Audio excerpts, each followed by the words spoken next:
Bom dia a todos e todas e todes.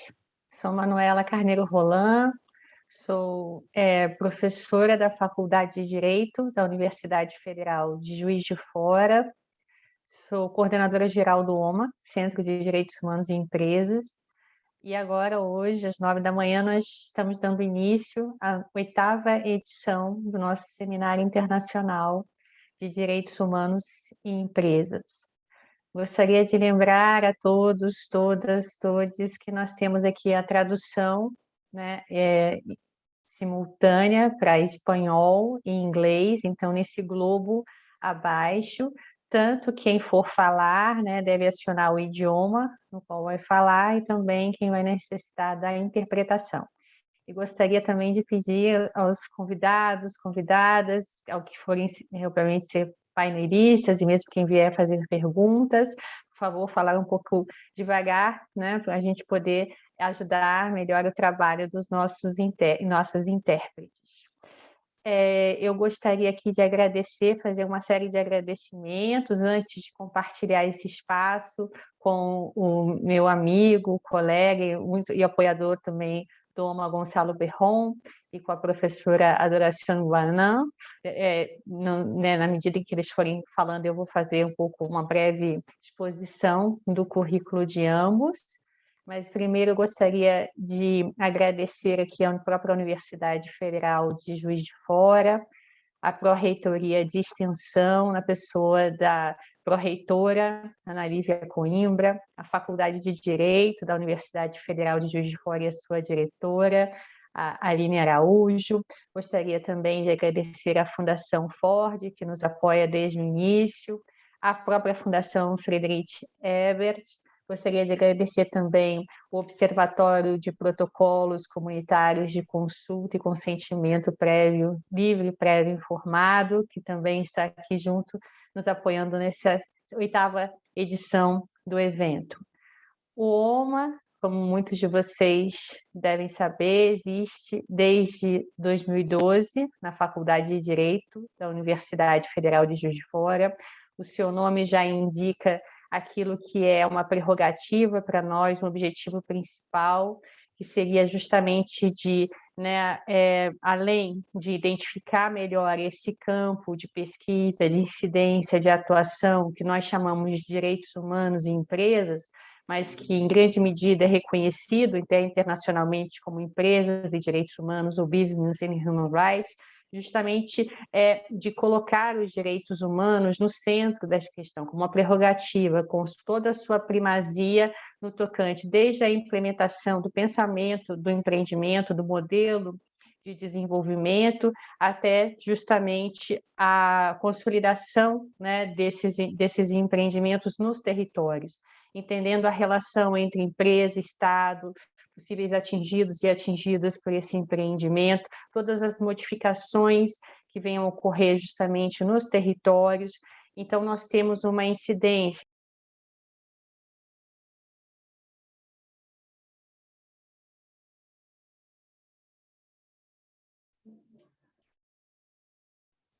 Manu, teu microfone está fechado. Desculpe. Eu não sei se até onde vocês me ouviram. Eu estava falando do OMA, né, e a sua perspectiva de atuação. Isso.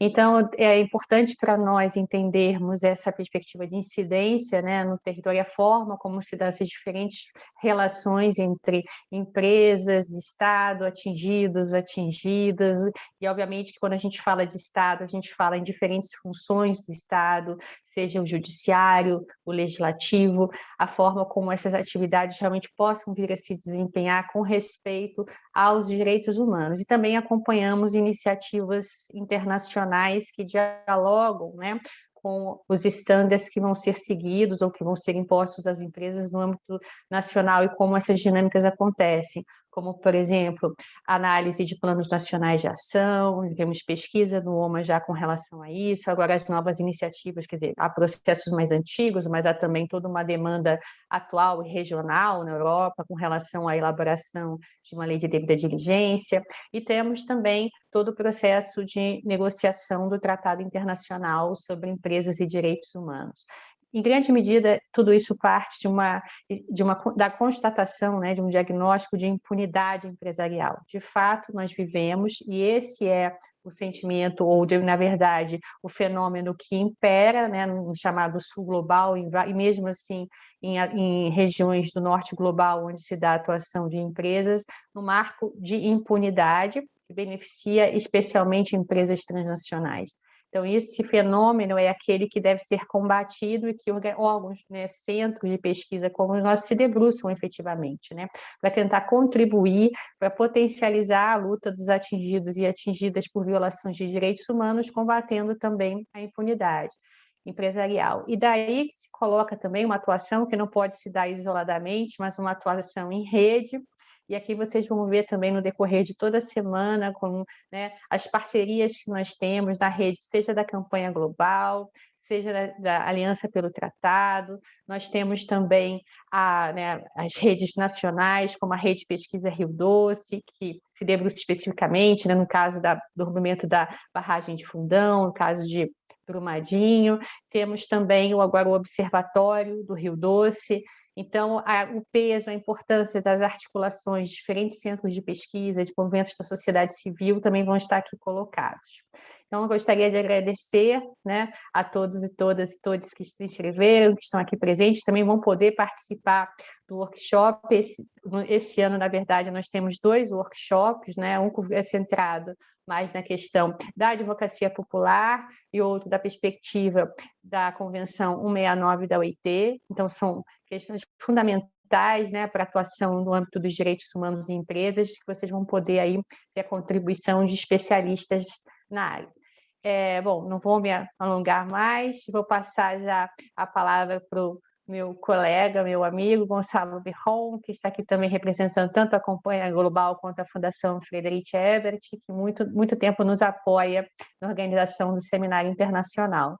Gonçalo. Boa tarde, boa noite, bom dia. Bom dia a todas e todos, bom dia Manuela, bom dia Adoración, bom dia os participantes. Vejo aqui que tem um monte de amigos e amigas.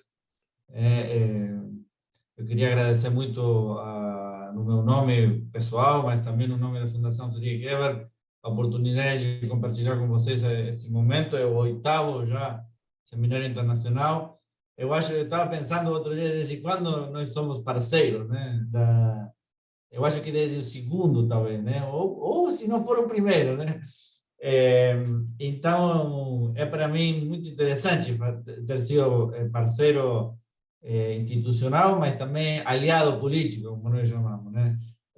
De todo esse processo. Seja do próprio Seminário Internacional, que foi acompanhando os diversos momentos, né, nesses últimos 7, 8 anos da evolução do debate, né? Quanto à evolução e a parceria estratégica que nós desenvolvemos com o OMA em relação ao tema. Eu confesso que, tanto institucionalmente como a Fundação Friedrich Ebert, como ativista no marco da campanha global, tenho me beneficiado muito do trabalho do OMA. É um trabalho que foi evoluindo ao longo do tempo, atingindo níveis de excelência, complexidade, seriedade e profundidade que realmente não há muitos espaços no mundo, eu diria, até, que façam esse trabalho que vocês fazem. Então, eu gostaria de parabenizar e agradecer muito à professora Manuela, mas ao time todo. E eu gostaria também de destacar essa questão, né?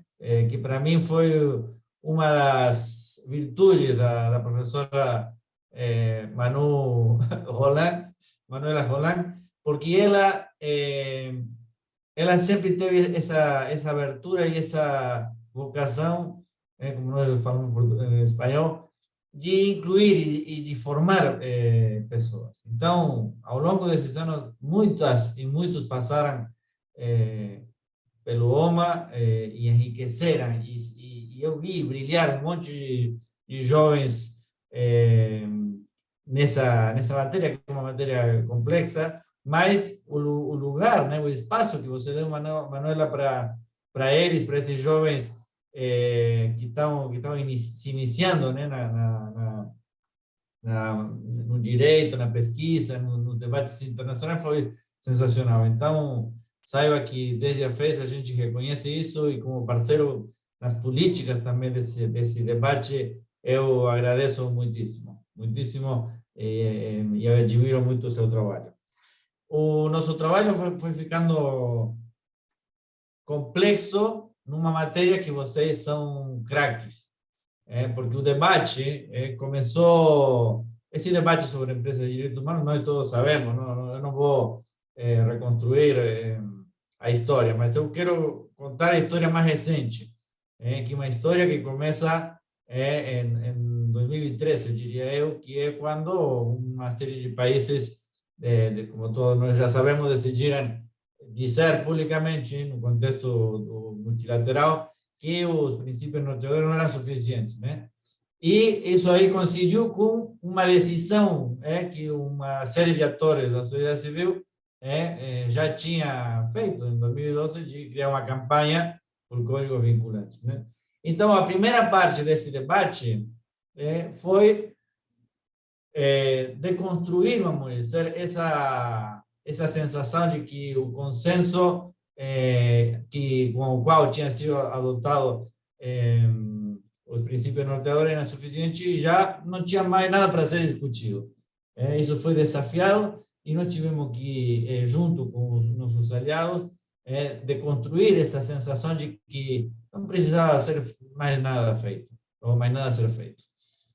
E isso aí é como desafiar o senso comum, né? O senso comum de que, não, os princípios norteadores foram um grande passo à frente, custaram muito de fazer, foram adotados por consenso, então está resolvido o problema das violações dos direitos humanos pelas empresas, né? Então foi essa tarefa inicial e de construir isso. É incrível como o mundo funciona com esses sensos comuns, common sense, como fala em inglês, que parece que as coisas são desse jeito.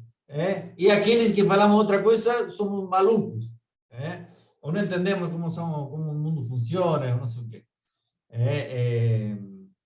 Porque é como um engano coletivo, né?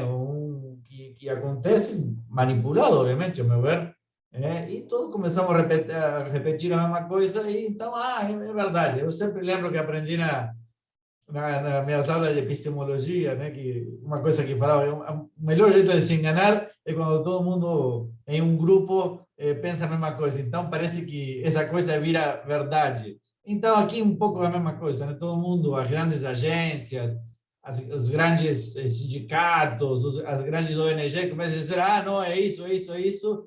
Então parece que é isso. Não, não é isso. Nós sabemos que não é isso. Nós sabemos porque nós vemos como isso opera na ponta, nos territórios e tal. Então, essa primeira tarefa política e de defender um processo, né, aprovação e tal, isso foi feito, né? E vocês contribuíram muito nessa missão, né, de descomunalizar um senso comum que não era verdadeiro, né? E aí, então, nós consolidamos o processo ao longo dessas primeiras 3 sessões do grupo de trabalho e depois, supostamente, quando nós ingressamos na negociação, que depois comprovamos que não era negociação, que não era tal coisa, né?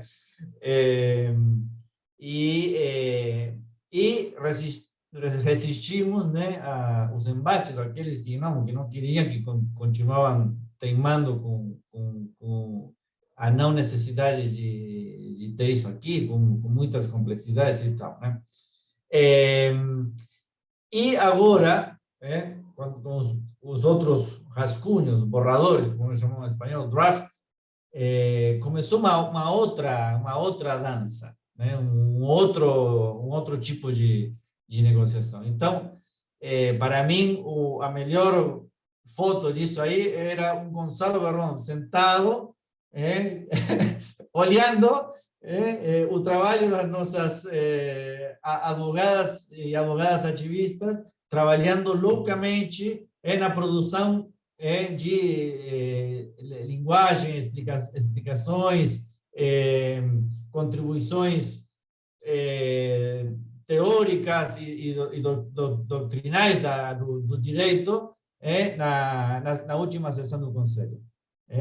E aí, claro, eu confesso, eu sou mais da política, como chama, né? Então, aí o meu papel foi reduzido, né, a cuidar de que algumas coisas não sejam garantidas, sobretudo esse espaço de discussão, e evitar alguns boicotes, né, que sempre tem, que sempre vai ter uns desafios que ou tentam bombardear o processo ou tentam minar o processo do tratado desde dentro, né? Mas o que eu quero dizer agora é justamente isso, que o trabalho, a tarefa e o grande desafio é um desafio muito técnico. É verdade, não existe a técnica, mas existe uma tradução das vontades, das necessidades políticas na técnica. E nisso aí, vocês do OMA, Adoración, contribuindo desde o lugar acadêmico dela, a grande pesquisa que ela tem desenvolvido, e muitos e muitas outras que combinam esse conhecimento do direito com a prática. Eu vi que tem a Tiana Masso por aí, que é na linha de frente da discussão legal sobre Brumadinho, Mariana e companhia. Essa grande contribuição que é fundamental nessa etapa que nós estamos encarando agora. Ali há muito debate a ser feito, né? E nós temos que encontrar, né, essa mistura entre conhecimento técnico e poder e mobilização política para conseguir um tratado que seja bom. É verdade, há muitíssimos desafios, não sabemos se vamos conseguir, mas não podemos perder a fé, a vontade para poder construir essa questão. Então, esse trabalho que é feito aqui, esse tipo de discussões e tal, é fundamental, porque nós estamos desafiando a doutrina dos direitos humanos. Estamos desafiando não porque seja um capricho nosso, estamos desafiando porque o mundo já desafiou a doutrina tradicional dos direitos humanos. E se a doutrina tradicional dos direitos humanos ficar onde ela estava, sobretudo na coisa essa do Estado-cêntrica, nós vamos ter um problema, como já estamos tendo. Então, nós estamos na fronteira do debate sobre os direitos humanos e da doutrina. Então, ali, essa é uma fronteira muito difícil de ultrapassar, porque foram mais de 50 anos, né, ou 50 anos mínimo, que nós temos esse framework, essa doutrina, e o mundo mudou, mas a doutrina não mudou. Então, nós temos que entender que estamos lidando com isso, e nós temos que fazer isso com qualificação, com respeito também do que foi construído até agora, mas entendendo que nós temos que ir para além, porque senão não vamos resolver um problema que a globalização, sobretudo, colocou de forma explícita. Eu quero, finalmente, dizer que esse trabalho deve ser feito também no nível nacional, né? E, nesse sentido, eu também agradeço e coloco ali em cima o trabalho que tem sido feito aqui no Brasil, em particular pelo OMA. Eu sempre disse, e vamos discutir isso na sexta-feira, que o problema não é só internacional, o problema também é aqui nos nossos países e no nível dos estados. Porque essa batalha também é feita, não? Nós temos planos nacionais, que como se fosse a grande receita para resolver o problema, e nós sabemos que não. Então, esse processo que nós temos feito esses anos, junto com o parlamento, para construir uma lei que nós chamamos de lei marco, sobre empresas de direitos humanos, é um avanço enorme. Ainda mais no momento atual, onde a única coisa que está sendo discutida e que vai virar a nova moda é a questão da diligência devida. E não é que sejamos contra a diligência de vida. Nós somos contra uma coisa que é colocada ali bom, era como os princípios norte-americanos. Já foi feito isso aí. Agora todo mundo parece que concorda com a diligência de vida. Mas não resolve, come on. Não resolve. Diligência de vida obriga as empresas a ter uma previsão do que poderia acontecer e supostamente se comportar em relação a isso, mas fica por ali. Cadê o acesso à justiça dos afetados? Cadê as obrigações em caso de que eles, mesmo tendo planos de licença de vida, violem os direitos humanos? Não é assim. Então, essa ideia de uma lei marco sem dúvida, é o que a gente está colocando, inclusive antes de pensar, de ter essa nova onda de licença de vida. Então, nesse sentido, a contribuição do OMA e de instância como essa aqui, nas quais a gente pode compartilhar e se enriquecer nacionalmente também para essa nossa luta, é uma questão fundamental. Então, eu agradeço muito essa oportunidade, agradeço a parceria e desejo muita sorte nesse 8º Seminário Internacional. Obrigado.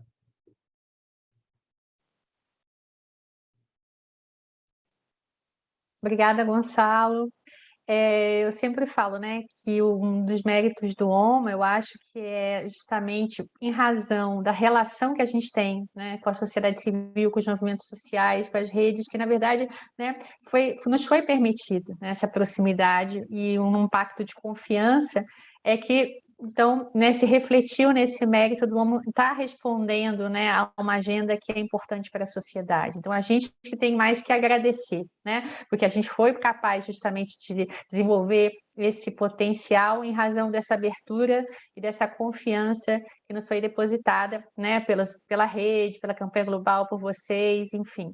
Então, eu acho que a gente tem mais aí justamente que agradecer. Agora eu vou dar a palavra a também professora, amiga querida, Doraciano Guanman Hernandes, que vai justamente fazer uma exposição sob o ponto de vista mais acadêmico, sobre o que seria o pano de fundo, né, que é o start justamente do seminário, né, sobre o qual justamente se desenvolvem aqui as principais questões que vão ser apresentadas no seminário. A professora Doraciano é professora titular de Direito do Trabalho e da Seguridade Social na Universidade de Valência, doutora PhD em Direito pelas Universidades de Paris, Nanterre e Valência. Atualmente, professora e visitante na Universidade de Paris, Nanterre, assim como pesquisadora associada também do OMA, muito orgulho que nós temos com relação a isso, nosso centro no Brasil, do Instituto de Direitos Humanos Joaquim Herrera Flores e da Universidade Livre também, né, também colabora como docente com assiduidade em outras universidades europeias e latino-americanas, é coordenadora do grupo de trabalho Claxo titulado Lei Lex Mercatória, Direitos Humanos e Democracia. Então, com a palavra, a professora Adoracion Guanman.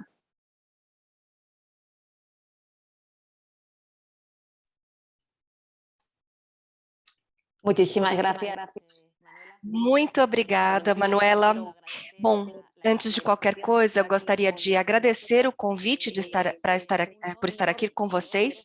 É uma honra e eu queria parabenizar a Manuela, a equipe do OMA e todas as pessoas que fizeram possível que nos víssemos uma vez mais esse ano nesse congresso, criando essa massa crítica e militante para esse problema que preocupa a nossa pesquisa e também o nosso dia a dia na academia militante, que é a relação entre direitos humanos e empresas transnacionais, que como o Gonçalo comentava, isso leva temos que concretizar na nossa luta. É uma honra compartilhar a mesa com essas pessoas com quem compartilho essa luta nas Nações Unidas e com quem eu aprendo ano a ano. nossa atividade não seria a mesma se não tivéssemos a oportunidade dada pela FITIM e por outras, para a CSA, nessa e em muitas outras lutas. Se tem alguma coisa que caracteriza o grupo de trabalho Lex Mercatoria e o OMA, é que todas essas pessoas nos envolvemos personalmente nessa transformação social que queremos chegar através do nosso objeto de investigação. E agora eu queria me concentrar na minha conferência, que agora está muito focado num conceito que eu quero desenvolver, que é o conceito de Lex Mercatoria. Nos próximos minutos, eu vou desenvolver o conceito de Lex Mercatoria para analisar uma tentativa de definição completa, mas especialmente sujeitos, instrumentos e consequências para os direitos humanos, a partir do conceito de Lex Mercatoria, e a partir daí ganhando o sujeito nas empresas transnacionais, os instrumentos e os pilares, que é tudo o que chamamos instituições financeiras para chegar à parte final, que se concentra em quais instrumentos temos agora que nos permitem conter ou abranger e definir essa Lex Mercatoria. Em segundo lugar, nosso instrumento, nossa proposta, simplesmente apontando algumas questões que temos, vamos discutir na próxima mesa. Então, simplesmente eu vou apontar o que o Gonçalo já comentou. O mais importante no conceito de Lex Mercatoria é que ele volta a ocupar um lugar crescente de importância no debate legal atual, que é um novo capítulo do Código do Capital Global que se justifica por um método quantitativo e qualitativo dos tratados de livre comércio, como aumento e essa nova incidência de instituições financeiras internacionais às políticas dos Estados, tanto nas normas do comércio como nas normas que derivam dessas instituições financeiras internacionais, há uma relação conflitiva com os mecanismos de proteção e garantia dos direitos humanos. E essa relação diretamente cobre a atuação das empresas transnacionais quando cometem violações dos direitos humanos. Então, o que nós vamos fazer agora é analisar tudo isso sob o prisma da Lex Mercatoria. E definir Lex Mercatoria é extremamente complexo. Existem diversas definições, uma miríade de definições, inclusive conflitivas entre elas. E vamos tentar ver essas diferentes abordagens. Se formos à origem, em 1964, de Goldman, ela se aproximava a um conjunto de princípios gerais e regras espontaneamente criadas pela comunidade comercial ou empresarial para regular as relações comerciais sem se referir a um ordenamento estatal e internacional. Portanto, dentro da Lex Mercatoria estariam os usos, costumes ou lei consuetudinária, cláusulas e decisões arbitrárias. O que o autor dizia é que não é um ordenamento jurídico, não é um arcabouço legal, porque ele não tem legitimidade de uma fonte jurídica a uso, mas tem a função, sim, de um ordenamento jurídico. A partir daqui, a maioria das abordagens do Lex Mercatoria põe em foco a autonomia, a capacidade de autorregulação da atividade empresarial em nível internacional.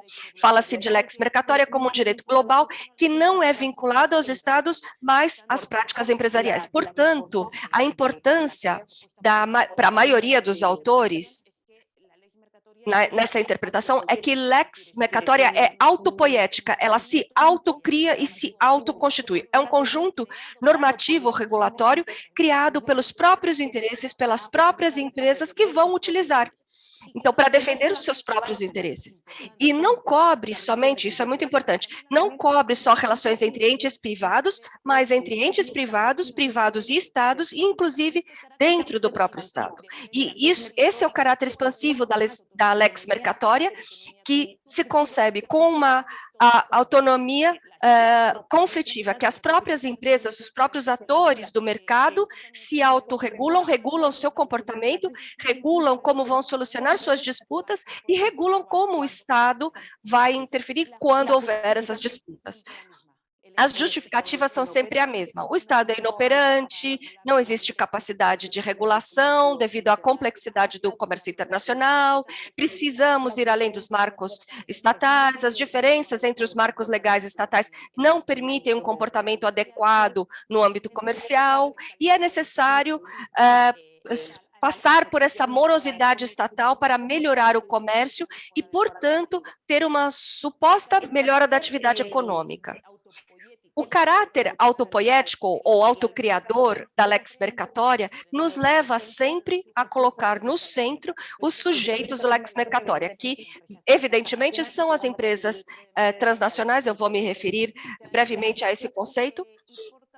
E, portanto, as empresas transnacionais, segundo o Estado, terminam substituindo as fontes jurídicas habituais, ou seja, criam uma espécie de direito internacional paralelo ao direito internacional público para regular as relações entre outros sujeitos, sem ocupar de fato essa posição que são as empresas internacionais, que se entendem como uma unidade global, e para nós é uma sociedade internacional.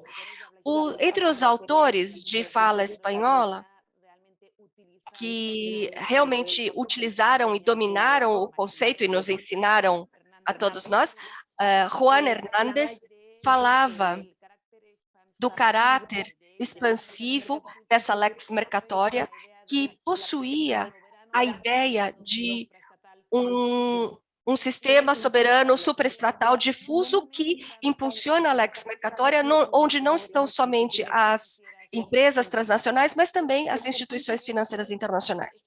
É importante conceber que lex mercatória não como uma lei criada para as empresas, mas sim pelas empresas para elas mesmas. E isso rompe com o caráter de monopólio de Estado. E isso é importante evidenciar, porque, como outros autores diziam, esse é um momento de ruptura com o direito clássico para criar uma forma de selva regulatória, onde os Estados perdem o monopólio e passamos de uma heteronomia normativa para uma lei de mercado. Isso provoca, e todos os autores reconhecem, uma falta de legitimidade da lex mercatória. O problema é a ausência de uma base democrática que justifique a produção normativa. As condições de legitimidade da lex mercatória seriam aqui o problema. Mas para entender bem o conceito de enfoque de direitos humanos, que é o que nós trabalhamos, nós, professora Manuela e toda a equipe, é preciso começar a produzir, criar uma definição própria. E eu resgato aqui, tudo o que eu falei é uma espécie de um patchwork, um conjunto das definições pela ciência mercantil e pelo direito mercantil, para tentar definir e justificar a lex mercatória como um conjunto independente, um ordenamento dos comportamentos empresariais, mas que também deve ser respeitado pelo Estado. Tudo isso precisa ser reinterpretado, e precisa ser reinterpretado trazendo uma definição própria que está vinculada à definição de Juan Hernández, entendendo o lex mercatória como uma nova ordem global que reinterpreta, formaliza e assenta o marco regulatório. E define o poder do capital transnacionalizado, uma ordem que atua como ferramenta para proteger os interesses do capital internacional, denominado sempre investimento estrangeiro, mas que também compreende o comportamento político dos Estados. A nossa abordagem, a lex mercatória, não põe tanto enfoque nesse caráter autopoético, autocriador e autocontrolador, porque isso não é correto. A lex mercatória requer e necessita do poder institucional para poder dominar. E para isso há várias técnicas. A cooptação corporativa é uma delas.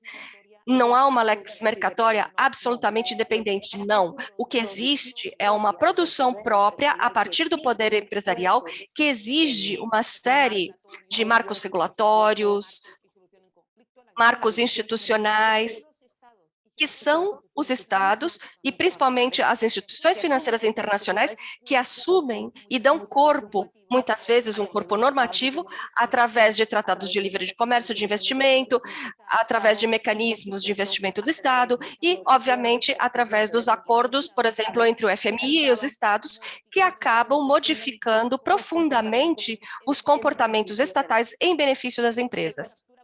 O conceito de captura ou cooptação corporativa, trabalhado por Oxman e usado na campanha global a que pertencemos, para gerar esse controle das empresas pelas empresas do Estado, é fundamental aqui. A captura corporativa existe de diferentes formas. Em alguns países, já tem... às vezes não precisam ser capturados porque o próprio presidente efetua essa captura, essa cooptação. Não vou entrar nisso, mas é importante lembrar que isso da captura corporativa está intrinsecamente conectada à lex mercatória. Aqui nós temos um conjunto de normas cujos sujeitos fundamentais são as empresas transnacionais que exigem uma série de comportamentos e marcos regulatórios e mecanismos de solução de conflitos que são absorvidos, irradiados, impostos aos estados, que acabam normativizando através de tratados de investimento, por isso a lex mercatória, e atuam através das instituições financeiras internacionais. Tudo isso provoca ou permite uma maior atividade transnacional das empresas, que tem essa característica, e se ramificam em várias cadeias. E tudo isso constitui esse arcabouço jurídico que permite às empresas transnacionais cometer crimes contra os direitos humanos e não responder por eles. Por quê? Porque toda lex mercatória o que provoca é uma assimetria normativa sob a qual a lex mercatória é muito potente e gera direitos para as empresas, enquanto os direitos internacionais, como direitos humanos, têm muito menor poder e muito menor influência e não é capaz de estabelecer marcos jurídicos internacionais vinculantes que estabeleçam obrigações diretas às empresas de respeito aos direitos humanos. Como vemos, uma assimetria normativa sobre a qual Juan Hernández e outros autores já nos falaram tanto. E além desse problema, se olharmos, por exemplo, as comunicações dentro dos procedimentos especiais do Conselho de Direitos Humanos das Nações Unidas, o que vemos é que cada vez há mais comunicações de vulnerabilização e violação dos direitos humanos pelas empresas, porque longe de reverter seus procedimentos que levam à violação, as coisas pioram. No ritmo que a lex mercatória se estende, é o ritmo que há essas violações. Então, temos 4 coisas a analisar a partir desse marco teórico, e que já mencionei, mas muito rapidamente. O próprio conceito de empresa transnacional e cadeia internacional e os problemas que isso provoca, os 2 marcos fundamentais da lex mercatória, o Tratado de Comércio e Investimento e as atuações de instituições financeiras internacionais e as soluções. Eu iria, por um lado, uma visão crítica construtiva. Muito rapidamente, se nos referimos às empresas transnacionais, eu queria ressaltar várias coisas. Em primeiro lugar, a dificuldade de conceito, de conceitualizar. Isso vai em linha ao que encontramos juristas nessa campanha, quando tentamos utilizar juridicamente o conceito de empresa transnacional, porque não há uma única definição. Existem organismos internacionais que usam empresa multinacional, outros transnacional, mas não há uma única definição. Então, eu me enfocaria na atividade. Portanto, para mim, parece muito útil o conceito de empresa com atividade transnacional. E também para avaliar essa atividade transnacional, nos damos conta que essas empresas se caracterizam pela descentralização, deslocalização da produção, e isso é realizado até mesmo de atividades próprias. Isso é muito importante para ver a responsabilidade que vamos mencionar depois, mas é preciso ter claro que o que está sendo descentralizado não são atividades de apoio, mas atividades centrais. E isso impõe uma responsabilidade solidária entre matriz e as empresas para as quais se descentraliza a atividade. O próximo conceito fundamental de empresa transnacional, que se demonstra importante e também é fundamental no estabelecimento é a cadeia de valor, para estabelecer os direitos humanos obrigatórios. A definição de cadeia de valor e de cadeia de suprimentos são várias, mas o importante é o que produzem. Quando as empresas se ramificam em cadeias de valor, não só criam relações de dumping social, competição regulatória entre as normas estatais. Elas também provocam uma competição entre as empresas estatais. Se analisamos, por exemplo, como funciona a indústria têxtil em Bangladesh, o que vemos, e existem muitos autores que falam sobre esse tema, é que os fornecedores de primeiro, segundo, terceiro nível competem entre si para trazer esse investimento estrangeiro para uma determinada oficina de costura. E isso em detrimento das condições de trabalho das pessoas que trabalham nessas oficinas. É importante lembrar que no ano 2019, dois terços do comércio mundial foram produzidos nessas cadeias. E longe de nos fixarmos no trabalho formalizado por essas empresas internacionais, temos que nos fixar, enfocar no trabalho real, nas pessoas dessas cadeias, que, segundo a OIT, é 20% da força de trabalho mundial, mais de 450 milhões de pessoas. Portanto, a importância de como essas cadeias trabalham para a Convenção da OIT é crucial. Quando começamos o estudo das cadeias e das empresas para estabelecer nossos princípios do tratado vinculante, por exemplo, sempre nos aproximamos de 3 prismas. Primeiro, que as violações dos direitos humanos dentro das cadeias são intrínsecos ao modelo. Não são acontecimentos fortuitos. A violação ou o risco de violação é inerente ao modelo de produção estabelecido. Nesse sentido, colocar partes como a licença de violação, não de resultados, mas de meio, é útil, é um band-aid, mas é útil, porque escolhem países onde as normas trabalhistas e de direitos humanos são mais fracos, mais frouxos ou vulneráveis. Isso porque os modelos de produção estabelecidos estão integrando o risco da violação dos direitos humanos. O segundo ponto de partida é que o próprio modelo de deslocalização e de integração de uma série de pessoas jurídicas é feito precisamente para produzir essa impunidade de que a Manuela falava no começo. E a característica fundamental deste modelo é que permite buscar lugares onde é mais fácil violar direitos humanos e há impunidade, porque há muitas vulnerabilidades jurídicas sobrepostas, né? E há uma quantidade de estudos que evidenciam que, ainda quando é possível demandar uma das empresas implicadas, a solução normalmente é a impunidade. E o terceiro ponto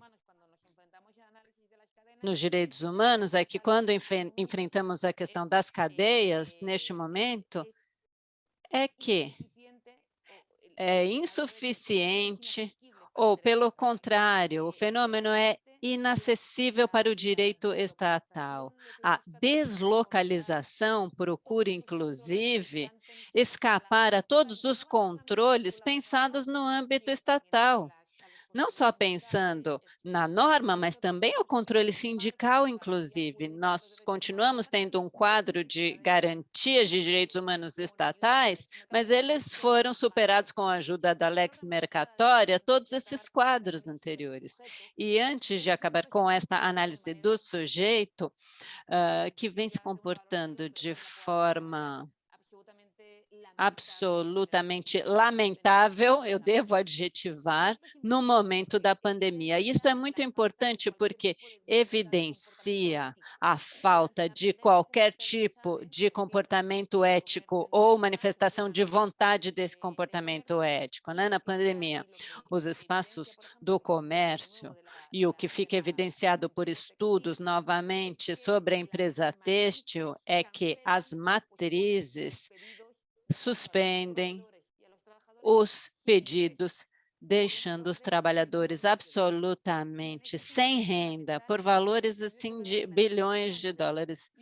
Estudos sobre Bangladesh, 1.150 oficinas informaram que pedidos por bilhões de dólares foram cancelados, deixando milhões de trabalhadores e trabalhadoras sem renda e sem nenhum tipo de compensação. E, quando voltam a abrir, ocorrem seleções para eliminar trabalhadores que tinham sido sindicalistas, por exemplo. O comportamento foi absolutamente espúrio e lamentável, o que prova que o modelo de produção viola absolutamente todos os direitos. E passando para a parte de instrumentos, que eu não posso aprofundar por falta de tempo, mas a gente conhece bem, os quadros normativos que protegem o livre comércio e o investimento impactam diretamente sobre os direitos humanos.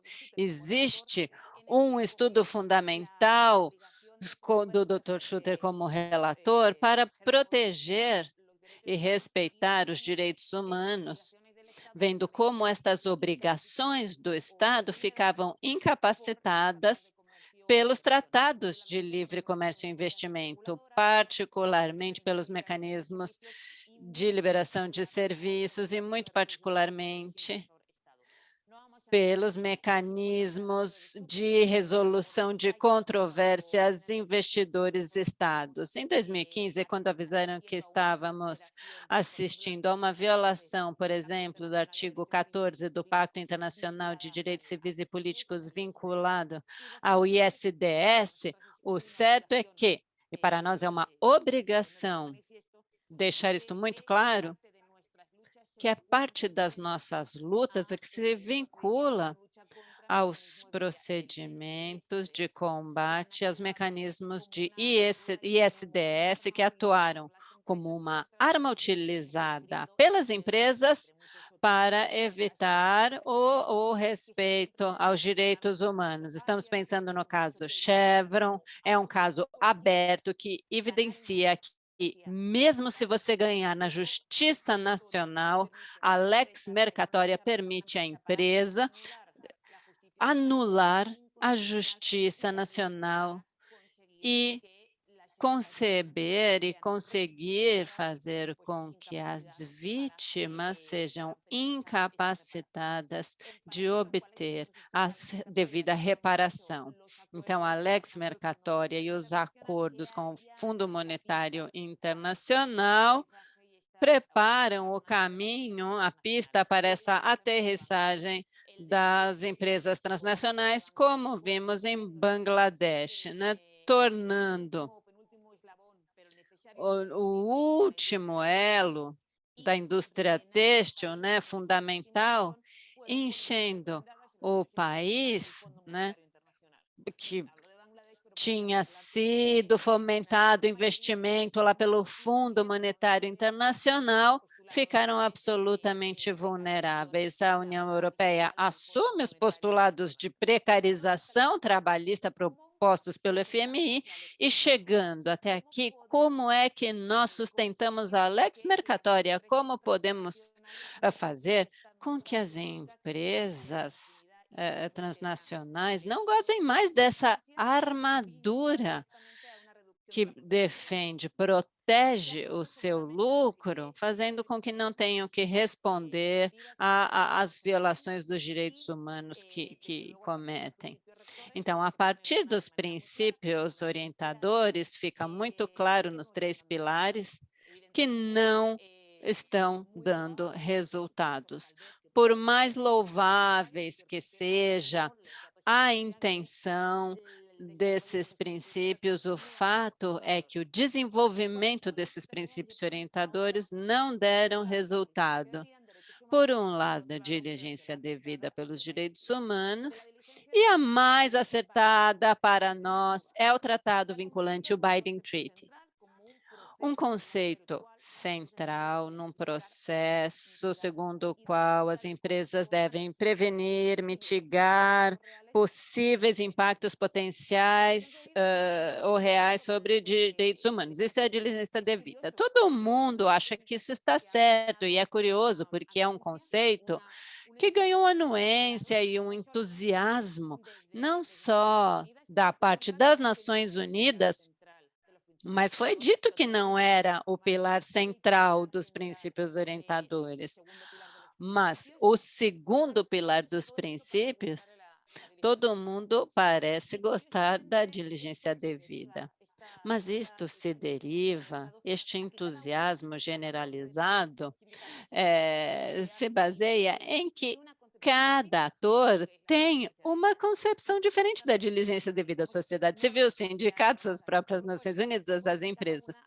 Então, cada uma tem uma interpretação diferente. Não é a mesma coisa o mecanismo de diligência devida dos princípios orientadores das Nações Unidas, como da lei francesa, ou o Reino Unido em 2015, ou na Alemanha, e é claro que há linhas de coincidência. A proposta da OCDE se vincula diretamente com a lei da Noruega, mas estão muito longe da proposta do Parlamento Europeu de diligência devida. Então, está se tornando um conceito no qual estão tentando incluir uma coisa que não corresponde, que é a reparação.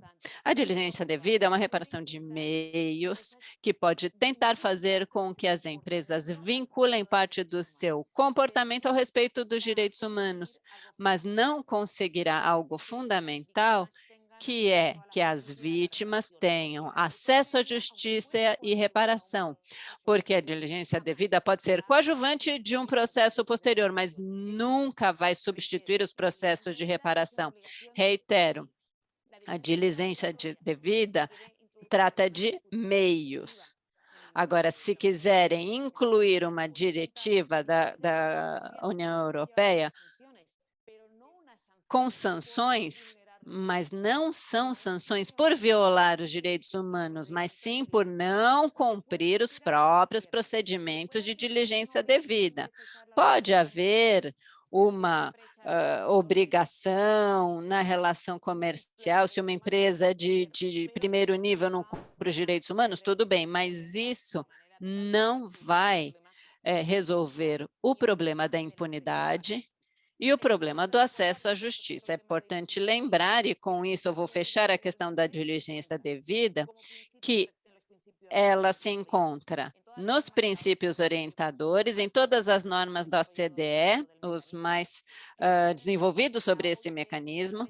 Temos também a OIT, cada vez mais interessada em revisar como se vinculam esses processos de diligência devida nas cadeias e no trabalho decente. Já há normas de informação, que é mais um pilar da diligência devida, e a União Europeia tem dois pontos relevantes sobre a madeira e sobre minerais que integram processos de diligência devida, mas não estão protegendo direitos humanos, mas sim o comércio, a concorrência leal dentro da União Europeia. Cuidado com isso. Realmente, existem muitos interesses que se envolvem nessas normas de diligência devida, principalmente quando falamos das nacionais. Nós temos as antigas, que são as de transparência, as de cadeia de abastecimento da Califórnia, no Reino Unido, na Austrália tem uma de 2018, mas temos as duras, entre aspas, as joias da corona, a francesa de 17, temos trabalho infantil na Holanda, que ainda não entrou em vigor, a Alemanha também não entrou em vigor, a transparência da Noruega, que é de 2021, que já vai entrar em vigor, e tem propostas na Holanda que anularia a de trabalho infantil, que é mais geral, e todas estas normas incluem uma quantidade de propostas diversas nesses mecanismos de diligência devida. Na lei alemã, por exemplo, se restringe o alcance do mecanismo de acordo com fornecedores de primeiro nível, segundo nível, uma coisa que a OCDE disse que não se podia fazer. Mas a maioria delas, e vou terminando aqui, a maioria dessas leis reorientam a responsabilidade. Eu, pessoalmente, tenho inquietações com isso. Essa reorientação da responsabilidade, né, vigiar o respeito dos direitos humanos por parte das empresas, mercados, investidores, isto, acredito eu, é insuficiente. Você pode confiar em que as pessoas consumidoras, com seu comportamento, vão sancionar violações dos direitos humanos das empresas, mas isso só pode ser uma parte da política, porque a obrigação de controlar isso é do Estado e não dos consumidores. É um peso excessivo para os consumidores estar sempre vigiando que produtos que geralmente são mais caros, eles vão poder consumir de acordo com o comportamento em relação aos direitos humanos. Então, precisamos revisar para pensar numa futura normativa. Como o foco posto nos consumidores não pode ser a sanção prevista. Deve-se pensar efetivamente no acesso à justiça das pessoas que considerem que não foram cumpridos os processos de direitos humanos e que essas empresas possam ser demandadas. E se houver limitação ao acesso à justiça, o Estado tem que se responsabilizar. Para concluir, deixando para a próxima exposição a questão do tratado vinculante, que é a nossa proposta, o processo que nós nos dedicamos a construir, acho que é importante manter o estudo e o apoio aos processos de construção dos mecanismos de diligência devida, na medida do que eles são apenas. O próprio Parlamento Europeu, a Comissão Europeia, terminaram admitindo que as questões de acesso à justiça são outra coisa, que não podemos incluir numa normativa de diligência devida regulamentos, que não podemos deixar de lado o acesso à justiça, substituindo-os por mecanismos de diligência devida. Com essas premissas, sem considerar a diligência devida como garantia nem primária nem secundária dos direitos humanos, podemos pensar que é um mecanismo que pode ser útil para nosso fim. Mas a perseguição do nosso fim, que é de acabar com a impunidade e garantir o acesso à justiça às vítimas, deve ser abordado com outro tipo de norma. E esse outro tipo de norma que nós queremos e propomos, estamos lutando há anos, não só nas Nações Unidas, mas também em outros âmbitos, é o do tratado vinculante, o Binding Treaty.